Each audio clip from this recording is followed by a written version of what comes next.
So next we're going to have the panel discussions, and I'm sure that all of us have taken some notes, particularly the definition of an enabling environment. And I'm sure we all have experiences and the sort of things that we can do to create that enabling environment.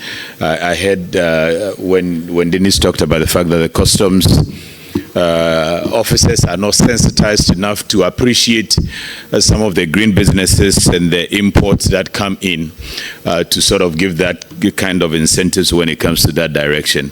I noticed that QBAG, the Customs Union Brokers Association, Customs Brokers Association of Ghana, took critical note of that, Mr. Fidua Hajiman. When it comes to that point, for instance, to what extent are we appreciating the level of imports that we are making for the purposes of our green businesses and all of that?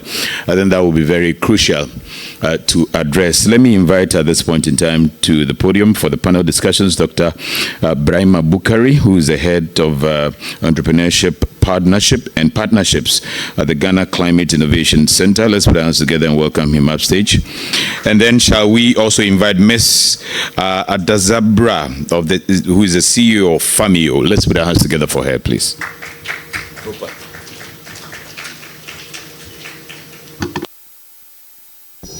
Dr. Bukari, maybe I start off with you. Share with us some of the key pointers that you took from Dennis's presentation. Also help us define the enabling environment that we need for our green businesses. Okay, thank you very much for the question. Good morning, everybody. I think that the conversations we are currently having in the room today are very critical conversations. If you are someone who is within the entrepreneurship ecosystem, the business incubation ecosystem, and you are particularly focused on the niche businesses of climate entrepreneurship or sustainable entrepreneurship.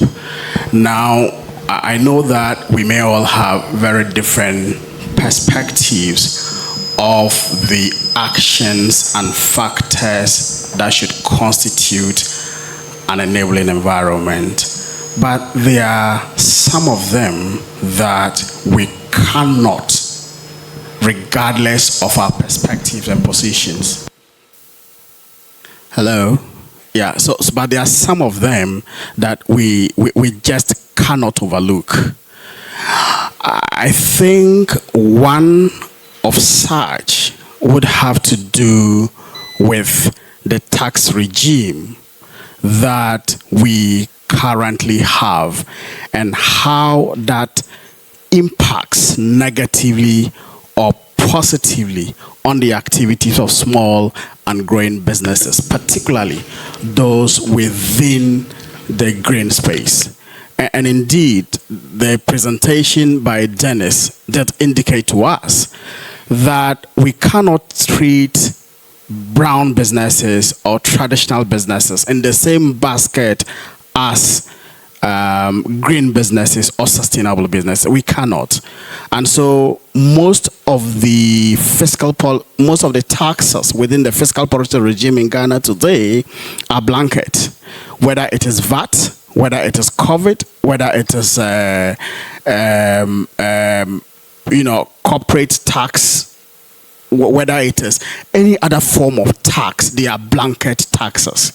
Even where the taxes have been distinguished and are specific to some of the activities of sustainable entrepreneurship or green businesses, like say the environmental pollution tax, or like say the Emissions Act that has just been passed, which at the point of renewal of your car, roadworthiness and things like that, you have to pay a certain fee. The utilization of those funds are not earmarked to support. So for me, it is about determining the tipping point at which taxes, subsidies, and the likes of them can actually be used to make sustainable entrepreneurship more competitive compared to traditional businesses. So that's one key point.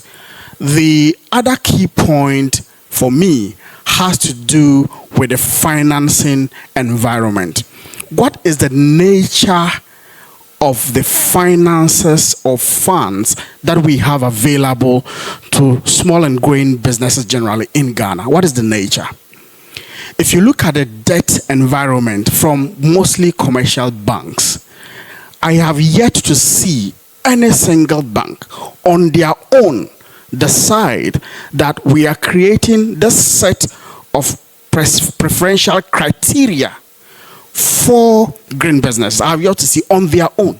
And that's a key phrase, on their own. Most of times, we get development funding come in, and that's the only time they define a set criteria for sustainable businesses. Even that, there are some quarters that believe that the funding has often not been directed and utilized as has been advertised. And again, there's a knowledge gap. So, and that's why defining, very primary concepts like what a green business is compared to what a traditional business is critical. Because if you brought out funds and you say that those are meant for sustainable businesses, question to ask is, with what criteria or what criteria followed those funds to the banks or the financial institutions, defining that XYZ are the boundaries or limits that ought to be considered in the issuance of those funds. More often than not, the boundaries aren't set right or the definitions aren't set clearly enough. And so those funds can be diverted and supported or utilized on traditional businesses. Most important thing, the banks want the funds to go out and then they can make the margins that they are supposed to make. In that they are equally businesses like any other business. And so they are also concerned about maximizing margins and profits and things like that. And I think the third thing is this, that perhaps we are underestimating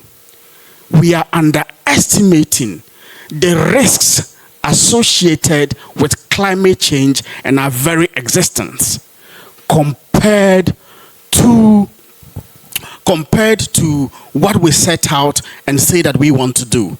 If we were minded enough about the risks that really climate change is posing to us and how fatal those could actually become, then we will really be very intentional and ensuring that we vigorously pay attention to these distinctions and ensure that green entrepreneurs, the important work that they are doing is actually supported. Perhaps it's because the risks of climate change are long-term. We don't see them immediately. We see them long-term. But we are more concerned about what we see, the risks that we see immediately, okay? But those long-term challenges have caught up with us. And we are seeing them. If you are an agricultural or a smallholder farmer, you are seeing the impacts of climate change because your lead yields are drastically reducing by the day. If you are a business owner that is located within the coastal zone, or even if you are just a resident of Ghana's coast, you are realizing how your livelihood is consistently being taken away from you and how you are being pushed into the poverty line, okay, or pushed very close to the poverty line. So very clearly, I think that, again, the important thing is ensuring that the government institutions become more intentional about the policies and regulations and set them right to the extent that they can actually uplift the circumstances of small and growing businesses focused on climate action. And when this happens, I believe that the enabling environment which we are speaking to about, regardless of your standpoint, would be one that all of us would accept is congenial enough and can support more, positively small and growing businesses focused on sustainable entrepreneurship. Thank you. Okay, thank you for that preliminary one. I'm tempted to go to Anopoka at this point, but just a quick follow-up. There's a quick follow-up, one on the financing. And Dean talked about the fact that the green businesses themselves should be able to set themselves right. How do we convince our sources of finance and policy to treat green businesses separate from traditional businesses or brown businesses? How do we let them know that indeed we need a permanent capital, as Dennis mentioned? We spend a lot more on innovation, and so we require a lot more funds than a traditional business would do. How do we let governments know or the green businesses know? The governments know. Green businesses are themselves. Okay, so I think it's a two-way activity, okay? First of all, as Dennis does indicate in the presentation, the green businesses on themselves must be adequately prepared to receive the kind of capital that we are advocating to be created. They ought to be prepared. How do you prepare? You ensure that, number one, you are meeting, as he said, all of the compliance and regulations that regulate your business activity. That is your sector. And each sector that you operate in, there are a set of regulations and compliance issues that you have to abide by. First of all, you need to know them. What are they? Yeah. And second of all, you must make effort to abide by them. Now, thirdly, those green businesses need to have a vision, and a vision that is supported by actionable strategies and numbers, okay? You need to know the kind of investment that you need. So it's not just any kind of fund that you need as a green business, okay? Depending on your level, you might need equity. At another time, you might need concessional funds. At another time, you might need grants. At another time, you might need debt. So you need to have a better and critical understanding of what kind of fund do I need. And if you have that, then you need to prepare to be able to put out yourself there and pitch. Yeah. Put up a very solid pitch for that kind of funding. Now, if you have that, it means that you are solid in your preparations. Now, you can then advocate to government on how the specificities of the funds that you need are not available, or how there are encumbrances within the ecosystem preventing you from accessing those kinds of funds. Once that happens, and you can advocate it very strongly, and like I say, institutions like ourselves can continue to advocate for green businesses. Institutions like IMANI and civil society, but I think that they are the best advocates of themselves, because they on a daily basis are the ones who are experiencing the challenges on the ground. Okay. And if you ask me, they are the best persons able to articulate them with examples. Look, let me finish off with two examples. Now, there's a green business that we have supported in the Ghana Climate Innovation Center Incubation Center, operating within the soilless growing medium sector. So they recycle coconut waste into a soilless growing medium that we can use in a greenhouse or even in open farms, right? Now, if you ask them to comply with, one of the things that does not exist and the Ghana Standards Authority does not have is the testing center for those kinds of products. So first of all, that testing center is not there. So even if you ask them to comply, they cannot comply. Okay. So as a green business who now knows that, look, this is the bottleneck that I am facing, it is for them to articulate it. In fact, form critical alliances to articulate that and articulate that vigorously, so that the institutions concerned can then be equipped with the resources and equipment to be able to set up that kind of. At the moment, we on our own, with funding from Global Affairs Canada, have supported them to establish a lab that will be doing that kind of testing, which will then allow perhaps even the Standard Authority use that lab for other businesses. But that should ordinarily not be the case. Yeah. Second point, there is an EV company in this country that is manufacturing right from prototyping to having a minimum viable product and to having a product that is actually being used. Okay? Now, along the line, they realized that the regulations covering electric vehicles in Ghana only made provision for issues around importing of e-vehicles. Manufacturing and designing and manufacturing of e-vehicles in Ghana locally, there were no regulations supporting that. So even if there were compliance issues, they don't know how to go about it. So that's why I think that sustainable businesses are the best advocates of them. Because some of the challenges, until they draw attention to them, government sitting where they sit may just not be aware, may be clueless what the challenges look like until they voice them out. And do you see that they are aware that they need to be adequately prepared, and they are taking that step to be adequately prepared and take this advantage? I think that as a person working within an incubator, I think that the business that I have seen that have come through the incubator are being adequately prepared. A couple of them may have known a thing or two before they enter incubators like our own. But by the time they exit, we make the efforts to ensure that they know exactly how to prepare. And they take the initial steps on preparing.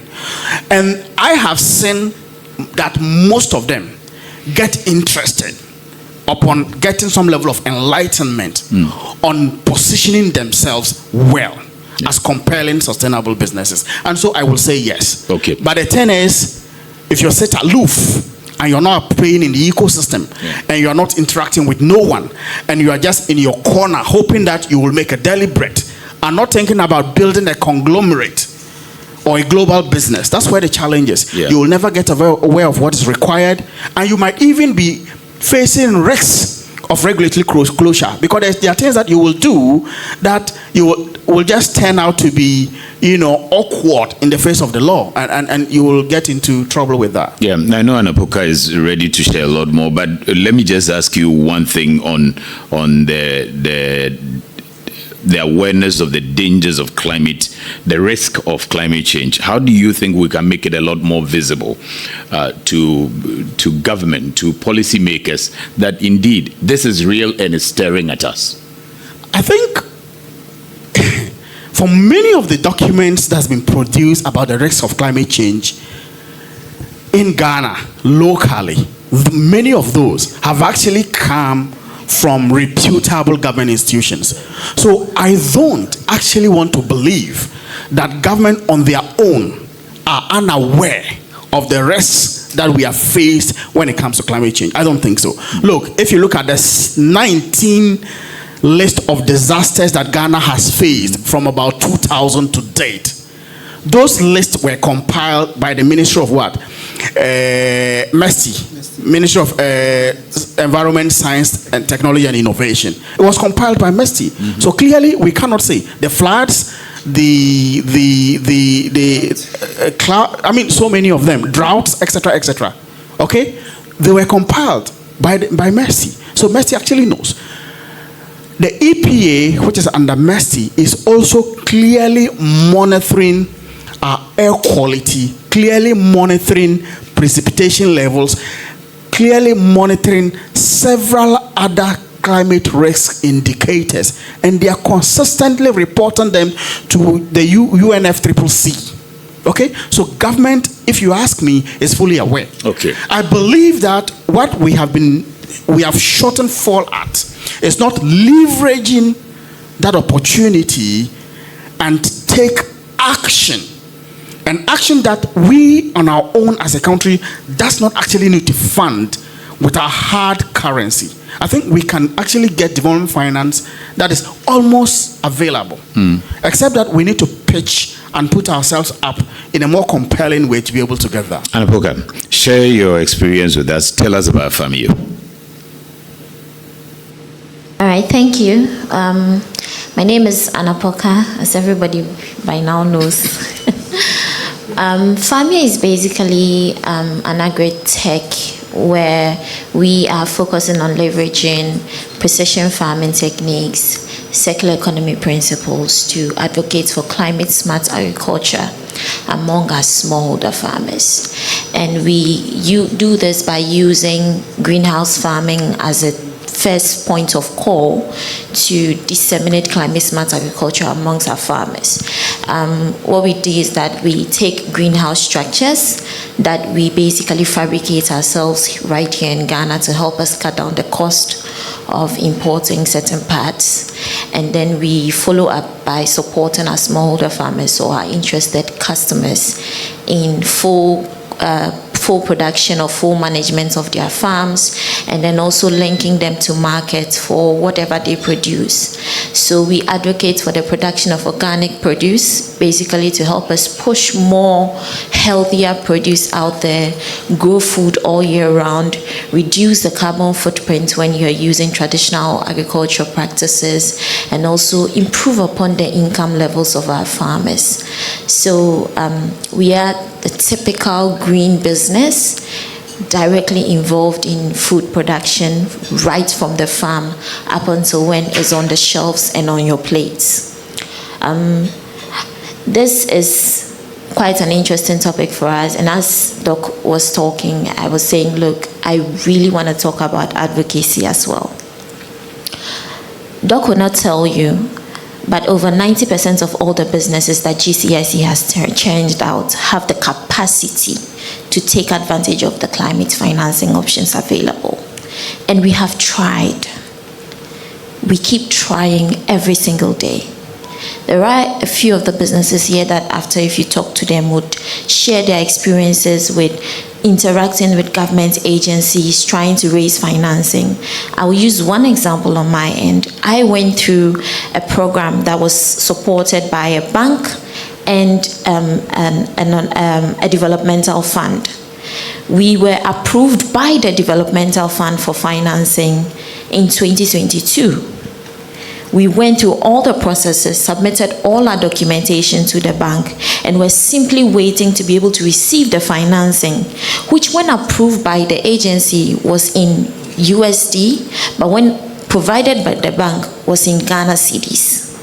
So we're basically waiting for you to say, we are ready, here is the money, go and work. It took 18 months to receive that money. It took 18 months of following up, emails, going to your offices, reaching up to higher ups, going over documentation over and over again, being tossed by one new team to another team, right? We qualified for it because we are green businesses, we had the mechanisms in place, but the local ecosystem was the reason why we were delayed and we had to wait to receive that financing, which at the time depreciated because of, our economic wahala. So, green businesses are trying, at least those that know and have the vision that we are trying to go out there, we are trying. We talk about trying to prepare ourselves for not just a local economic climate, but a global one. That means that we first look to our market here and prepare our product to fit with this market. And when we are unable to fit with this market, we are pushed to look elsewhere. So you see a lot of our green businesses that have actually been able to raise financing and go beyond the borders, gain this support from foreign financiers, and have left the shores of Ghana to implement their product elsewhere where they have better support, a better enabling environment. Second example, we talk about taxes. Currently, as we stand, our greenhouse kits, right, we can source for the metal here. We can source for a soilless media here. But your grow bags, your drip irrigation setup, your irrigation sensors, NPK sensors, temperature, and all of these sensors are basically imported. And now, we don't have any rebates on agricultural imports. So as we're talking to you, there are kits that, when valued at cost with manufacturers, are at around 7,000 USD. When they arrive in the country, they have jumped to 10,300 USD because of import duties. So I'm paying imports up to 50% of my actual cost. And how am I supposed to communicate this cost to the final product, to a smallholder farmer to use on his farm, for me to gather data, to be able to implement better climate smart practices on my farms, ultimately bring home as the better product, satisfy the market, make more revenue, satisfy the financial requirements to get financing, and then scale up my business. So it's a very interconnected web of solutions that we rely on the bigger environments to solve for us, because what we green businesses can do, we'll do. I'll take another example, like organizations like GEA in supporting small businesses to bridge this gap. How many of them understand the requirements that we green businesses basically have to be able to scale up our business or qualify for financing, the kind of technical assistance that we need? One of my earliest supporters of my business was not even a local enabler. It was a foreign enabler from Germany, right? So they had to work with the local enabler to assign somebody to our team to coach us, technical capacity building, help us understand the formalities of our business, and then be able to do our prototyping, MVP, and come out onto the market with the product. I'm not saying that, some things are not good, some things work. You can register your business.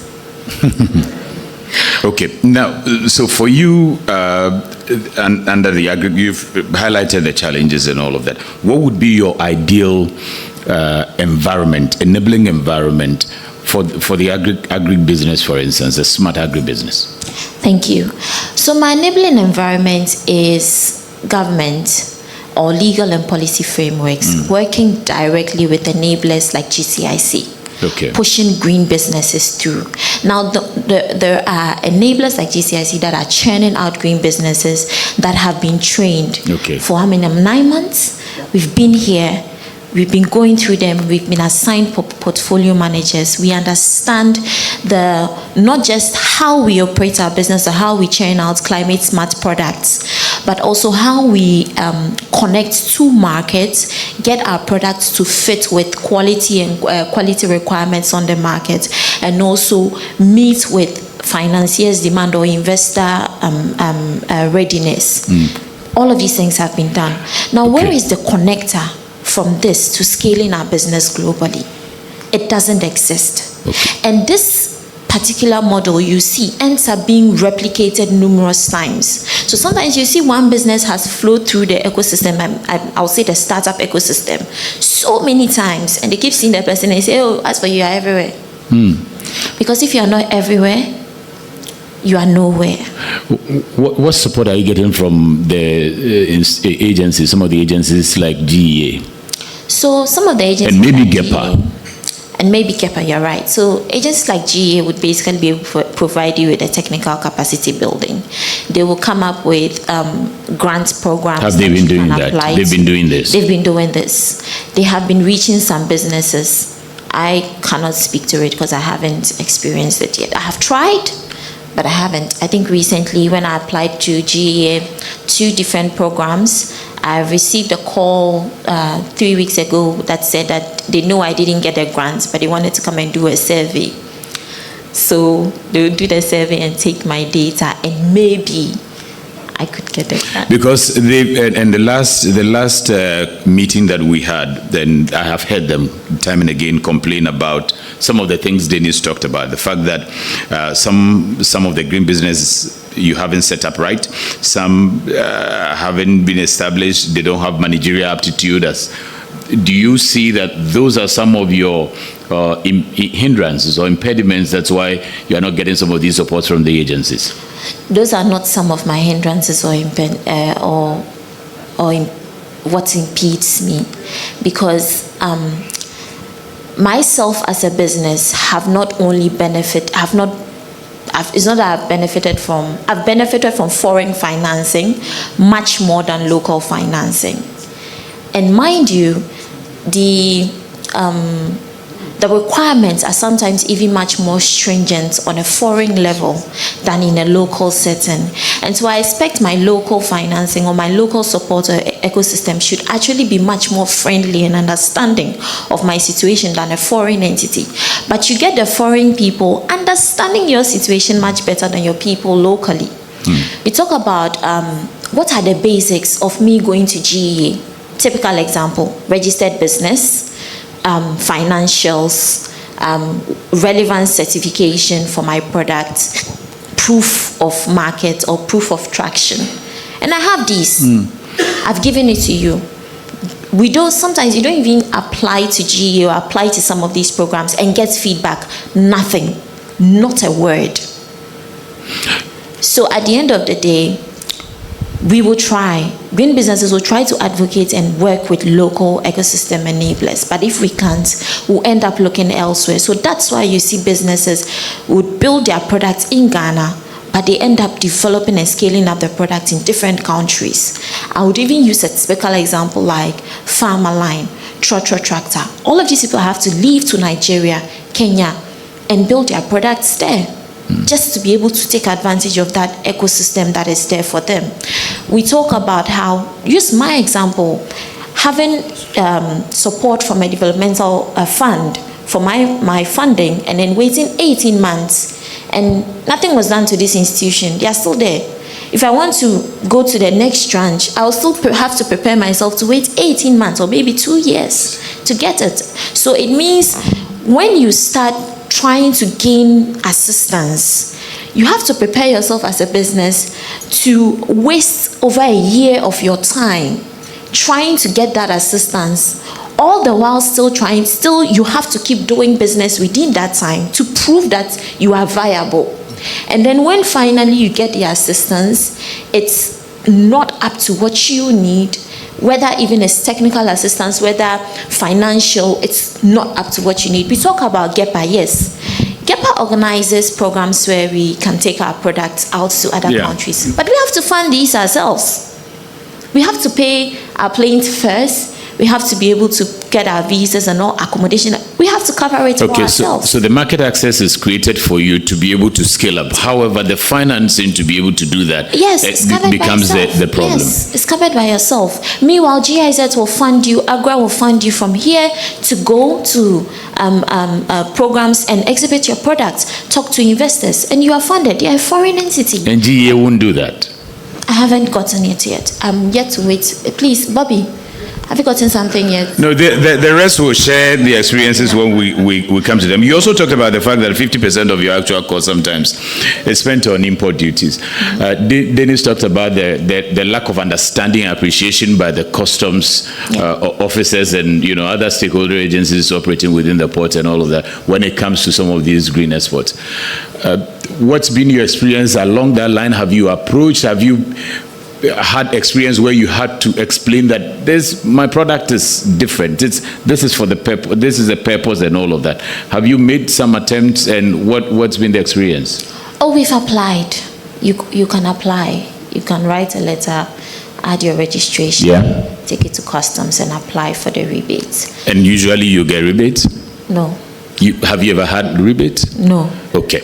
The only rebates I've ever gotten, or I still benefit from actually, is as a young entrepreneur, registered my business, 5 years rebates, but I still have to pay VAT and other things, but I get a rebate on income tax. Okay, I will find out details from QBAG on that one, but the last one before I go to everybody else, cross-collaboration in the green business sector. Are you doing it? Yes. I source for my soilless media from local producers. Okay. I source for agronomists I get from other green businesses that are working with agronomists, my drip irrigation kits. At times we don't import all our things ourselves, because if there are other people in the system who have it, why won't we rely on them? We work with other aggregators that buy fresh produce. We get it out to them. Processors also get some kind of produce from us as well. So we have that that collaboration with other actors along the value chain. And that's why we are able to say, this is my challenge, and this person also has the same challenge, because we are all in the same circle. I'm in a group of about 30 women who would tell you A to Z our challenges. GIZ will fund us to get market exposure. We would attend fairs, expose our product, show our products, get sales done, and then when it's time to raise financing, we have. How do you think you can leverage on that collaboration to really push your agenda and be able to scale up? That level of collaboration, the more you get together and collaborate, how do you think, if you do it effectively, it can help? So yes, there are groups of entrepreneurs who are trying and putting together our resources to do so. Within for example, the group of 30 women I mentioned, under the Women Entrepreneurship for Africa program with GIZ, which the program has actually been ended, but the existing network still remains. What we do is that we periodically collaborate to basically fund a shared cost for trips to fairs and other programs to take ourselves there. We would always recommend each other to, let's say I get an investor in my network who is interested to someone, I'll push that person forward. And even just right now talking with Bobby, we are talking about partnering on an orange flesh production, which they have the connect, and we are looking at getting in on that. So we'll do our best to push ourselves within the circle. But honestly, when you go outside of the circle and you try to approach government agencies, I'll say government agencies because the experience is not the same with private agencies. Okay. It's not the same. You would go to a private agency, you get feedback, you get results on why they can't do what you want them to do, you get alternatives on what they can offer you, but you will never get the same kind of feedback you need from government agencies. What about mergers? Do you consider merging, for instance? Mergers are something we do talk about within the circle, but what we've also seen is that at times the scale of the business is not enough to actually attempt to do a merger. Each of the small businesses come with their own different organizational setups, and so at times it's not easy to reconcile the two. At most, what you would have is a partnership on a specific product delivery. So, for example, we are working with an agribusiness on we disseminate our farm management products to them. They help manage the farms, and then we come into offtake. So we would partner on a specific product. So they make a different revenue from our product line, and we also make a revenue from their product line. So basically, we'll partner to execute a project or a specific product. But from there, achieving a merger ultimately sometimes only happens when you have an overarching investor who would want to structure or formalize the business arrangements differently. So what you typically have is, for example, we greenhouse producers or fabricators, we are speaking with a foreign entity in Spain that are looking to actually provide us with the kits. So instead of us having to go through the fabrication, they would provide us with the kits. So we would sort of release that part of our products to them and then use that from them. But that also comes at additional cost that we are trying to make sure fits within our setting, and also the fact of, import duties come into the picture and will not be able to have the same pricing we have for our customers. So it's like mergers exactly we haven't seen, but partnerships on executing products and projects we have seen. But you're sure that, with a very good merger, per some of the examples that you have given, you can be able to scale up, and is this something you would want to strive for? Definitely. The ultimate of most of the green businesses that I've seen and people we've interacted with, it's not just remaining in the confines of Ghana or just doing business as usual. I always tell this to investors, myself as a business, with the number of years we've done this and how far we've come, I can keep doing business as usual, build greenhouses, sell, buy produce, sell. But scaling up is a different conversation. And so a lot of times we talk about what else can we do? What's the next step for us from this? We can do business as usual. I can keep selling tomatoes and pepper, but so that's it. Dr. Bukari, let me bring you at this point before I turn to the rest of us. You as an incubator, what role do you think you can play as that connecting thread between all of this? Because the aim is to see them scale up, and that's why we are here, and that's what Dennis has emphasized all morning, that how do we scale up? Looking at all the challenges and the practical examples that Anapoka has highlighted, how do we get there, and what role can incubating play? Well, I think our role is very clear.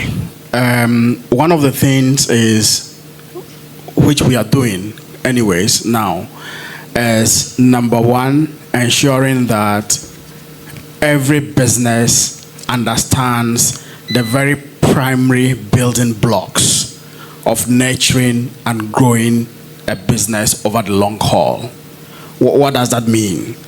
That means that you must have a vision that knows what its value proposition is. And it must have a very clear understanding of how it is going to deliver that value proposition. And then it must also know how it would capture revenues, or it would capture windfalls in the delivery process of that value proposition. So it would come back to having the right kind of leadership, having the right kind of employees, providing them with the right kind of tools, having the right kind of, even if it's an advisory board and not a governing board, having the right kind of those things, knowing what your numbers look like and what you need to be able to shore up those numbers to the levels that tips the scale from making you an unprofitable business to making you a profitable business, and then connecting with the right kind of stakeholders, okay, to ensure that your journey to growing your business can actually be actualized. But again, we support them, and we think we need to go beyond this, which is exactly why we are doing the kind of activity that we are doing today. Ensuring that the bigger things that they cannot also do on their own, which is about ensuring that the right kind of policy exists, we take up the front lines and advocate for the right kind of policies to be put in place. And I think by now all of us agree that this is rightly within the ambit of government, okay? And government has that leverage to ensure that it takes the necessary action to support them. Now, initially I did indicate that government is aware of the risks of climate change, the need for sustainable businesses as solutions providers for those. But again, what we have found is that while one section of government may be aware, the other section is perhaps clueless. And so some level of coordination has to happen. And typical example, I was speaking to one very top government official only recently, in fact, just a few days past. And he's speaking about the Emissions Levy Act. Now, the authority that is supposed to implement this perhaps does not have the background knowledge of the rationale for this emissions levy tax and how it is feeding into the NDCs, Ghana's National Determined Contribution, and how the resources has to be utilized to advance that policy. So, okay, the policy is done, it's on their table, they have to implement. Then a corporate entity goes to them and say, okay, how do we comply with this new act? We need to start preparing because we want to be compliant. And they say, go to EPA. But the EPA is not the one implementing it. So it speaks to clear instances of government institutions not talking to each other. And the same problem that we find with the support that's been provided with several other government institutions like the GEPA, like GA that he mentioned, and the other institutions. Because really, until they can coordinate and every government institution and agency understand their role within the puzzle, we are unable to fit them together well. Okay. And if we cannot fit them perfectly together, we will continue to talk about the problems, we will continue to proffer alternative solutions, but actionalizing those solutions and ensuring that they come to light may not just happen the way that we expect them to happen. Okay, thank you, Doc. Let me even chip in here. Typical example, NEIP was given tax relief for 5 years for businesses within certain sectors. So you'd go to NEIP and register and pay the fee, receive. If you qualified, you'll be given the letter. You take it to GRA and they say they didn't know anything about it. Yes, you take it to GRA and they say they didn't know anything about it. And in that case, who did you turn to? Is it a case that you could have intervened? An incubator could have? No. No?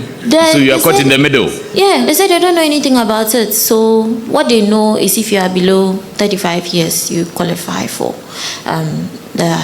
the tax relief. But what with NPR, NEIP? Okay, so what advocacy, Doc, maybe before again I go, what advocacy can we put in place in pushing for this that coordination, the agency, interagency coordination? It means that GRA and NEIP didn't talk. So how do we get them talking? And I got this sense from the last time. Well, maybe this time let's go to the let's go to the audience. I think one of forums such as this is one way to get them talking, because we get the relevant institutions in the room. We share what we are seeing to be the problems. Another they tell one. us. You talk about foreign financing coming to support small businesses. There's a GIPC Act that requires for any external investor to get a certain amount of shares in your company to be investing a minimum of 200,000 USD or 500,000 USD. Whether the person is a diasporan who has a business abroad and is investing, the person may be Ghanaian, but the business was registered in the US and is coming. The focus is not on the shareholders or the owners of the business, no. The entity coming is foreign. You are Ghanaian. For the entity to be able to partner with you, minimum 200K USD or 500K USD. And you have a 12-month period, I think, to be able to bring that money in. Look at that. Yeah. Okay. So, okay.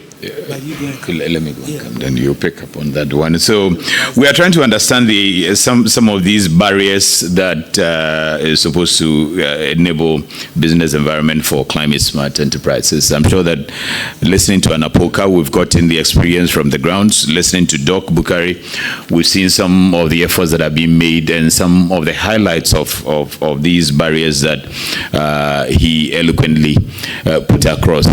Can we share experiences in this room? How do we, first of all, help us understand some of these the barriers, the enabling barriers, if we have any experiences to share, and how do we move forward?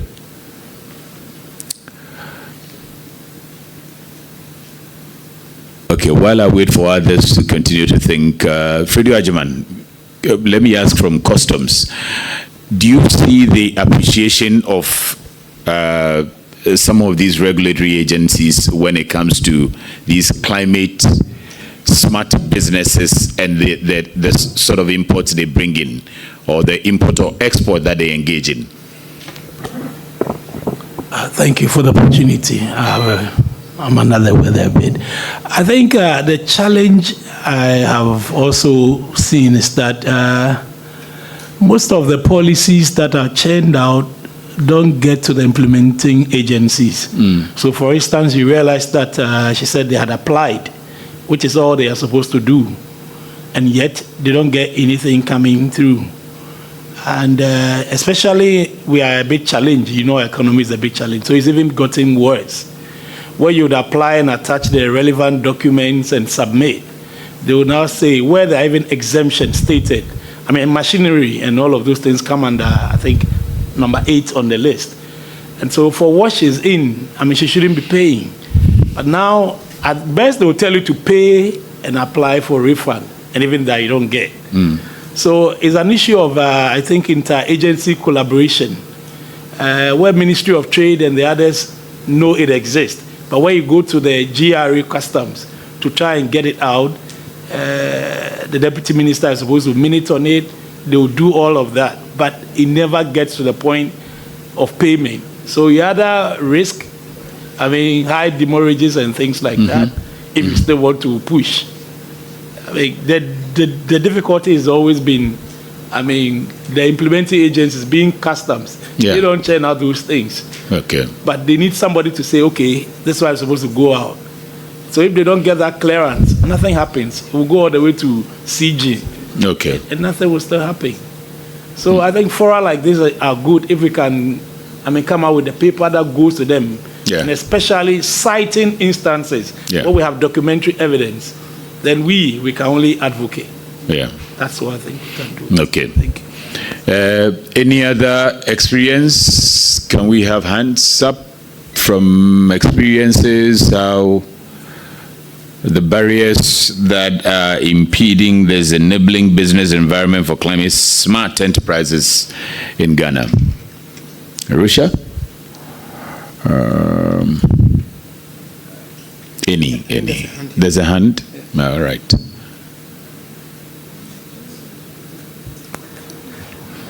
Again, let me emphasize that we need to talk. Let's feel free to say nobody is recording for official purposes and things like that. Let's feel free because we are sharing ideas in order to be able to solve a problem. I'll politely disagree with you. These problems have been going on for years, year after year, year after year, year after year. Out of due respect, you can't tell me that people don't know what's going on. We don't need another paper. We know what's going on. The agency is not communicating. We know this is going on. What more needs to be done? Do we want to sit and have another meeting, issue another paper? It's too much red tape, too much bureaucracy. Yeah. That's just my 2 cents. Yeah, and I agree with you. Is there any 2 cents? Any other 2 cents? Because I perfectly agree with you. Dr. Bukari, that's a major concern. It's not as if some of the things we are highlighting haven't been highlighted before. Was it late last year or early this year that we had, and I heard Anopoka highlight some of these things at the last meeting. So we know this. We know that some of the red tapes are there between these agencies and all of that. But Fidua, how do we deal with it? If GCIC, should we leave everything in the hands of GCIC? Are they enough to advocate? Who should we turn to? Because we know all these problems. I think the challenge, gentleman said, we all know what the issues are. I'm struggling to articulate on that on behalf of customs because, for it to be, practicalized, when policies are churned out like this, it needs, with GRA and GRA customs, they are implementers. So until they get a paper that says when it's, a green, climate smart, organization or importing something, related to climate smart issues, approve of it, and it's in the system. And so they can go into the customs management system and see it's there to click, and then you are gone. The bureaucracy will still stay. As it stays now, it has to go physically. Even though we are claiming doing paperless and all that, it has to physically get to the minister's office for him to minute on it. And then it comes back through the agencies before it can receive, approval. So you really cannot blame the customs officials on the ground because they don't have discretion in such case. So if it has to work between MOTI and then GRA and Ministry of Finance, they have to let that thing be, put in the icons, integrated customs management system. That is there in black and white. So that when it comes and you qualify, clearly somebody that clicks the button and then you're exempted. But the situation where you have to physically apply and documents has to move all the way to the ministries and then get back to you before you clear. I mean, you know it's not going to happen. Yeah. So, I mean, it's left to the last mile, them to put it in the ICAM system, and then there will be no need for a minister to approve of it. Because these are the requirements. Once they meet it, go ahead and click and let them clear it out. That's it. I mean, just a quick follow-up on that. You know, there are also instances where some actually are clear in policy. A part of it is in the ICOMs. For example, the solar PV value chain that I was talking about. So here is it in the ICOMs that solar PV system. But what make up the system? Battery, panel, inverters, cable, and everything. But the value chain is in such a way that they don't import from one source. Like you have one supplier who will give you panel, inverter, battery, everything together. So they import from different places, and you know the shipping processes. All these parts will come, one will come ahead of the other. Now, the moment they import separately, it ceases to be a system, and they don't get all of those tax rebates. So in that case, how then do we build that? And I get you clearly that it just needs deeper institutional sensitization where people understand that even if it is a battery, and the falls under is a solar or lithium-ion battery. It is for solar installation. How do we build it from? And you are from an advocacy agency around the seaport issues. How do we build that cross-collaboration that within your institutions there is some sort of sensitization around how you bring in some of these conversations about green businesses and some of their challenges at the port, so that as part of your advocacy, you push those conversations as well? Yeah, I mean, once again, the issues are very clear. For instance, you are citing the example of the solar panel is a system, and when it comes in the system, there's provision made for that. That probably you can, I mean, you are buying a plant or you are buying something to come and fit for a processing factory. Of course, all wouldn't come in one shipment. So there's provision in the system for it landing in bits. So you can get one of 45 containers, one of this. And the system allows you, so as many times as they can, irrespective of the time period, when it comes, once the document is there, it will be cleared. But in the case of, for instance, the solar you are saying, it's only been placed in the system as a system. So if it comes in bits, it's not there. And this is not difficult to do. I mean, there are men in customs who are knowledgeable enough to do this, but they have not been given the green light or the go-ahead to do it. So for us, like I'm saying, if we cite an example, which you can put, I mean, the evidence, evidence is the name of the game, and you put it together and says, well, this is one clear example. This company does nothing apart from solar installations or manufacturing. So if it has come from here and here, how do we put it together? It's so easy. They can just put it in the system and then you do. And then it's supposed to be a national single window, so to say. So if it's solar coming under Standards Authority or whichever agency that has to approve of it, I mean, they are plugged in. They have an API directing to the system, for which if you say they've brought, I mean, I don't know the bits, the details of the bits that makes up the solar system. But once one session is come and, I mean, conformity certificate is issued, and then Standards Authority sees it, they could be the one approving from their end.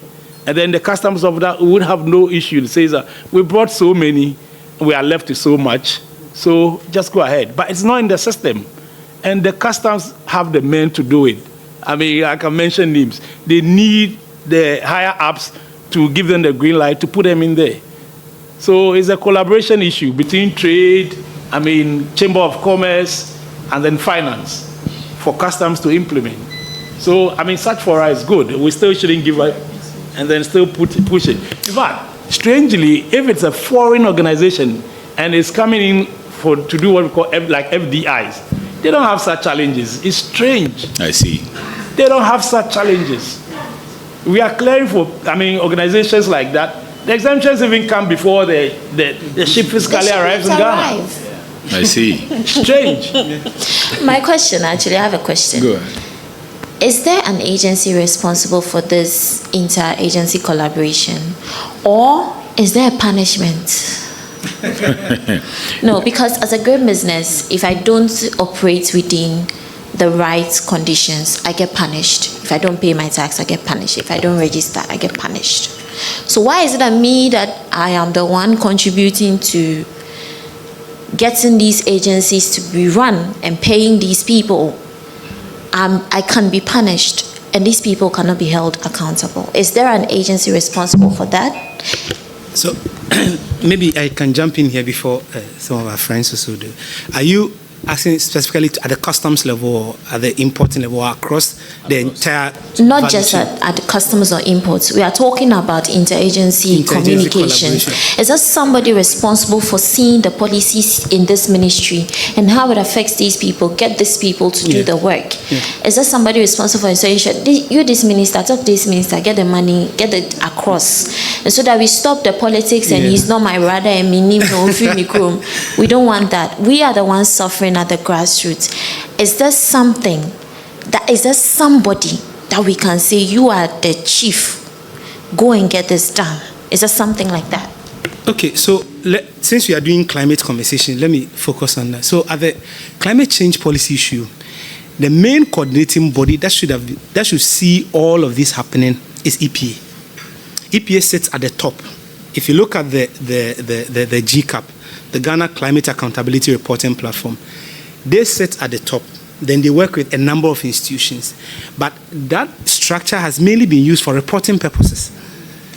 You see, now if you come to, in terms of policy-making processes, there is the Intergovernmental Panel on Climate Change that is headed by the Vice President. Then it comes down to the institutional level. When it comes down to the institutional level too, then before all of these policies will now translate into results, that's where my friend was also talking about, that agency collaboration. So for example, you pass the emissions levy, or let me even use the environmental excise tax. You pass it, they collect it from the factories, they get the money. But in terms of one agency seeing that an authority is set up to utilize that money, that agency has not set it up. So if EPA must then tap into that revenue to support recycling companies, they can't do that. Another challenge too is that the policies are made at one side and implementation is happening on the other side. And this whole conceptualization of, when we are talking about climate change policy issues in Ghana, we look at it too much from government perspective. So when they make the policies and regulations, it's as if government is the one going to lead all of those activities. But in actual sense, it is green businesses. But the policy conceptualization has not gotten to that point where we say that these solutions actually lies with the climate smart businesses. And so I set up the policies with them in thinking. So if you look at the Energy Transition and Investment Plan, there is the main goal between now and 2030 is to accelerate solar PV adoption. But if you look at the conceptualization, it is to government. But if it was conceived with SMEs in mind, then within that you have specific policies that will now support those SMEs involved in that. So that is the problem we have now in our climate policy issue. We have the best ideas, but when it comes to actually implementing it, we look at it too much from government perspective, and those who are actually doing the solutions, we don't think of them. So if you ask that, how does the work you are doing directly translate to the nationally determined contributions? It is very difficult for maybe yourselves to prove. But if every year you were doing some reporting on emissions reduction that is feeding into EPA system, then EPA will know that these businesses that we work with, these are the people actually working on the emissions reduction. And so if we are making policies, then we should have them in mind.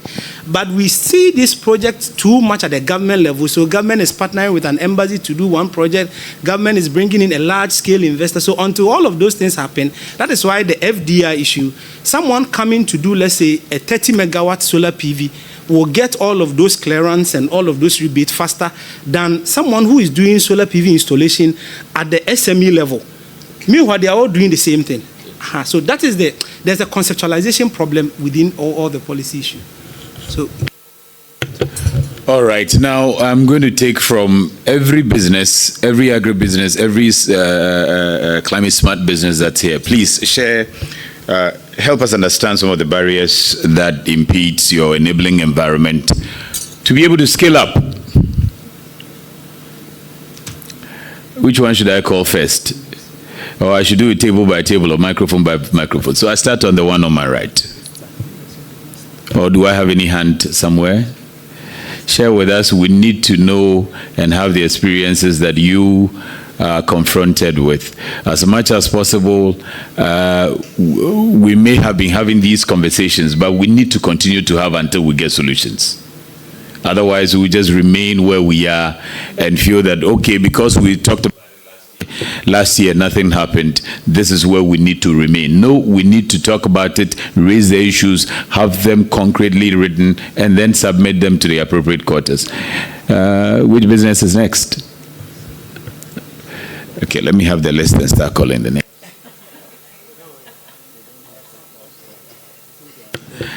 Okay, do I see a hand from that side?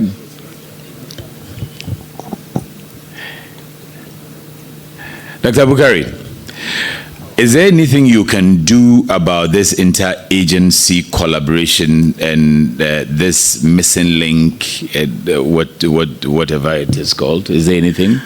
Or you have been doing already? Okay, so I think that at our level, we might not be able to do that directly, but we can aggregate the findings of and we are planning to do so anyways in the coming days, whether very early in June and perhaps also in July.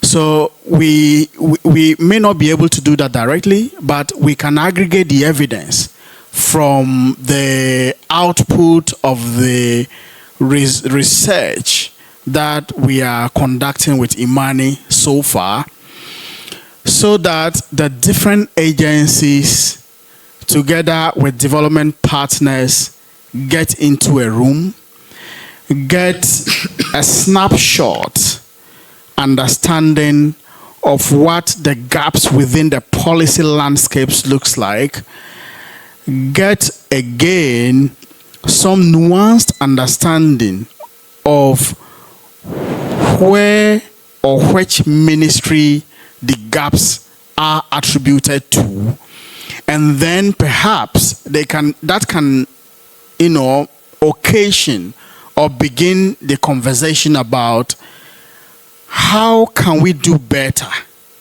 to realize the global objectives that we have, either in the NDCs or in the ATIP or in any other relevant policies. I think that perhaps is how institutions like us can do that. Yeah. Working with development partners and then, assembling the right institutions, letting them appreciate what the gaps looks like. Yeah. Pointing to exact institutions that should be doing what, but unfortunately that's are not doing it's them. not actually happening. Yeah. And perhaps that might, draw attention to the need to begin to talk in a certain way. Yeah. I think beyond that, there isn't much. There isn't very much that we can do as an enabling institution, as an enabler, ecosystem enabler, in the sustainable entrepreneurship. Because space. Anapoka's concern, for instance, that he raised, that she wants to know whether there's one agency that we can all run to, and that's what Dennis mentioned, that EPA. Do we see that kind of agency being put in by EPA to say, let's call all these people. The businesses that are into smart businesses are our people. Let's call our other agencies and ensure that whatever they require to be able to do their businesses effectively, we are meeting them at that point of need. I think that okay, so and I think they've been here a few times when we've had some of these discussions, and it appears, in fact, the DG himself was here the executive director was here the last time, and that enthusiasm sounds to be there, but who is pushing them? Who is always on them to ensure that, look, I have gone to GEPA, they don't even know I'm a green business, they don't understand how valuable I am, and so I can't even go out there. They are traveling somewhere, they don't want to add me to it. Who is pushing EPA to push for everybody? That I might not. Okay, so that actually should be cabinet at the highest level of government, because they preside over every policy, the authorization and implementation of they have oversight responsibility over every policy decision that's been taken. So that should be. But as you know, we cannot, at our level, make them accountable. Yeah. I believe that the EPA also on its own is not clothed with the responsibility to be pushing for this to happen. Yeah. If you check what has happened with projects that's been put into the national NDCs, there are some clearly cut out for Ministry of Agriculture. There are some clearly cut out for Ministry of Environment, Science and Technology. There are some clearly cut out for Ministry of Energy. There are some clearly cut out for Ministry of Trade and Industry. And all of them appear now to be doing so in silos. So everybody is just going about implementing projects, and they are more reliant on bigger projects, like maybe a partnership with the South Korea on clean cooking, or a partnership with Singapore on clean cooking, or a partnership with Switzerland on clean cooking, or Sweden on clean cooking. All of them carbon projects, okay? And then eventually they just get to report the numbers and to be able to tell how we are progressing towards achieving our emission targets. That's what is currently happening now. What is being done by small and grain businesses actually doesn't get accounted for in the scheme of things. Mm-hmm. It doesn't. It's lost. It gets lost in the scheme of things, which is really problematic. It means that there's a problem of underreporting. It means that there's a problem of failing to leverage what could actually get us faster to achieving our goals compared to what we are doing now. And I believe sensitization and sensitization is the word. Is what we need to continue to do. We have, some informalized relationship with EPA, and we continue to work with them on a day-to-day basis. We also do have some relationship with Standard Authority. We continue to work with them on relevant areas. And I believe that we will just strengthen that. But I can tell you, our efforts alone will not lead to the kind of results that we are seeking. Thank you. Napoka, I will let you speak to the last one before we close this panel. So for you going forward with all the difficulties that you have seen, how do you think that in spite of all of that, you're still going to strive and achieve what you can within your space? Thank you. So yes, definitely.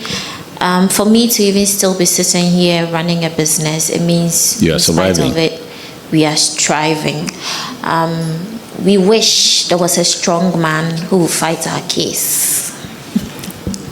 But at most, what we can rely on is the hope and the belief that with continued advocacy like this, with continued efforts in scaling up our businesses up unto the point where you gain some amount of clout, because it appears without clout, even in the space, you can't get anything achieved. Yeah. So if we keep scaling up, trying to merge with each other, trying to work on products, we can push ourselves forward. We'll do that. But ultimately, I think that a lot of us, and myself included, small and green businesses, we look towards external financing and external support. Okay. We don't, there are people who can tell you that if we see this specific agency or this organization's name on something, we will not go for it. Okay. Simply because to us, it's almost like a waste of time, resources. You are being used to push the organization's profile. But at the end of the day, you come back to the same old situation that you had. Okay. So a lot of us look to external support or organizations here that are pushed by external support. Right. So that's what we've seen. So GCIC will tell you that, look, this is Canada helping us do this. Where's the government or the local organization responsible for doing that? So we'd always end up looking out there. I can even tell you, for example, there was a time when there was a local hub in charge of a specific project that allowed startups to receive matching fund from a development fund, a foreign development fund. Over 2 years of executing the project, which was also replicated in Kenya, Rwanda, and other parts of East Africa, no local business in Ghana was able to secure the matching fund. Wow. And now the local system is no longer in charge of executing it here. So they've given it to the foreign organization again. So now it's only 2 foreign entities that are managing something concerning local businesses. That is it. That's where we have been pushed to look. Meanwhile, the products we are bringing out are to support this ecosystem, this economy. We feed this economy, we grow this economy, we take this economy beyond the borders beyond our borders. But at the end of the day, our support is coming elsewhere. Okay. Yeah. Thank you. And Dr. Bukari, you take the last one shortly, if you can. A lot of people are fatigued. They are tired of the conferences and programs because they've highlighted some of these things forever. What encouraging words would you give us as we leave, just in a minute? Well, I think that, first of all, it's encouraging that all of us decided to spend a very valuable time to come here, to come and listen. For me, that's really encouraging to see that, look, it speaks of all of us wanting to have solutions to challenges hindering or inhibiting the development of sustainable entrepreneurship. And look, little by little, we are distilling the very details of the problems, little by little. And over time, those will actually become very obvious to the extent that they cannot be ignored. Over time, they will become so very obvious that they cannot be ignored. So all of us need to be hopeful, and all of us need to continue to contribute to the conversations. It might be 1 minute responding to a survey. It might be 1 minute taking a mic to make your contribution. It might be spending 50 minutes of your time engaging the EPA. And indeed, we should be very active in contributing to some of the very strategic policy documents that are actually being carved out for our sectors. At the moment, the EPA has plans to begin developing the national adaptation plans, framework. They are also having plans to review yet again the nationally determined contributions. Let's not sit aloof as sustainable businesses and say that we have nothing to contribute to this policy development. In fact, this is the time we need to start seeking knowledge. One, our own experiences. Two, seek the knowledge from reports that are being published, like the ones that we just discussed today. Arm yourselves, get into those rooms, articulate the challenges very forcefully and strongly, ensure that they become a part and parcel of those policies when they eventually come out. And when they come out and they are not there, go back and make a case that these were some of the points that we articulated. We, from our collaboration with IMANI on the page work that we do, policy advocacy for alternative, the page work. The page work. Policy alternatives for green enterprises. We will consider. Thank you, Ruka. So, policy alternatives for green economy. On that work stream, we will continue to churn out. I think it's because I was sitting. I need to stand up so the words can come. Okay, so I think we will continue on that work stream to churn out very compelling reports that exposes the challenges we have within the system. One of the reasons we do this is to arm all of us in this room with the right kind of knowledge and information to be able to engage the appropriate authorities and to ensure that the right steps are taken so that we can nip these challenges in the bud once and for all. Okay. Thank you very much. So we thank all of you for much. coming today. Thank you so much. Thank you. We thank you very much, Dr. Dramani Bukari, the head of entrepreneurship and partnerships with GCIC, and also Ms. Anapoka Adazabra, the CEO of FAMIO. Thank you very much. Let's put our hands together for them, please. Imani has a very big announcement for us. Let's take a listen. Big announcement, that's it. Just a quick one. Please, we'll be doing a little survey for some of the stakeholders who attended. So I will plead with you that give me just 5 minutes so that we distribute the surveys to you. Then please kindly respond to it. It's part of reporting on the work we are doing. So in subsequent events, you'll be able to improve on what we are doing today. So I will invite Yvette. Please, if Yvette from EY is here, kindly come and take over and do the survey, the administer the service. So thank you.